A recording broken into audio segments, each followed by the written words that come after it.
Joining me now in the studio is former diplomat Eli Avidar, chairman of the SMART Middle East Forum and author of the recently published book in Hebrew, The Abyss, What Really Keeps Israel Apart from the Arab World. Eli, thanks for coming in. Thank you.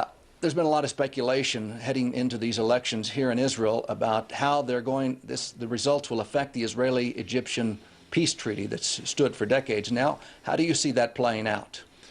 I believe that it's really premature to make any assessment at that point, and I'm really concerned about some of the assessments that have been made recently in the press by officials and non-officials and former officials, that they were saying that this is going to destroy the peace treaty between Israel and Egypt.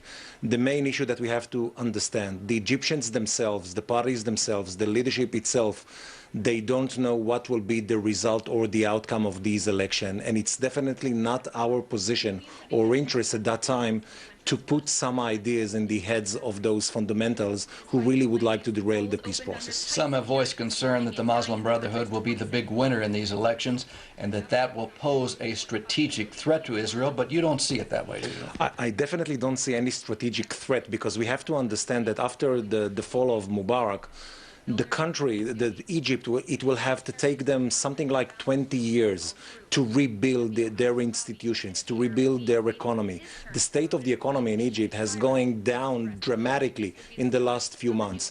It is in a stage of stagnation, and whomever will take power in Egypt will be more concerned on how to feed 88 million people. And I do believe that the relations with the state of Israel are a minor point in the whole scope of relations between Egypt and the Western world.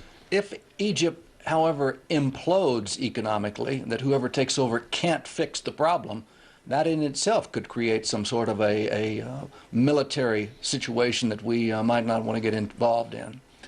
First of all, I don't see it this way. The fact that the state of the economy is very bad means that the army, the military, the Egyptian military will be unable to possess any strategic threat on the state of Israel. Egypt right now, the military is more focused internally on keeping peace inside the streets of Egypt. Definitely no strategic threat. I do believe that the weakness of the central government possesses a strength of terrorism. That what we see, for example, in Sinai, we can see more terrorism flourishing in those kind of no man's land areas, but definitely not strategic. I wouldn't be concerned about any kind of direct war between Israel and Egypt. Some of these Arab Spring countries that have had revolutions already, we see the Islamization taking hold. It's becoming more Islamic, more stringent, more fundamental. Is that inevitable in Egypt, do you think?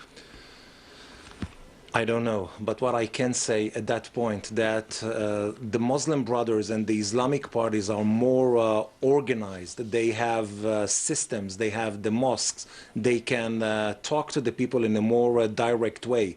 And those liberal, new democratic parties, they don't have the infrastructure, they don't have the voting systems, they don't have the funding. And those parties are actually fighting for their lives at that time. But when you see the results in Morocco or in Tunisia, yes, you can see more Islamic parties taking over, but I don't see those countries becoming in a model like Taliban state that it was in Afghanistan or the Iranian Republic. Today's balloting is the first in a series of elections that will be taking place over the next few months in Egypt. Is it truly a fair and free election, do you think? First of all, let's begin with the major point that in these elections, for the first time since 1952, there is no ruling party. In the past, there was only one party. It was a ruling party, and the president was supposed to be elected from this party. And the voting was always between 97 and 99% of support for the former president. So I do believe that by definition, by itself, these elections are more democratic than before.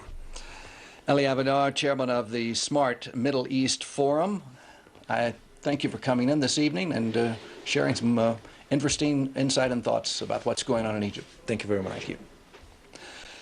In other news today, social workers employed in the public sector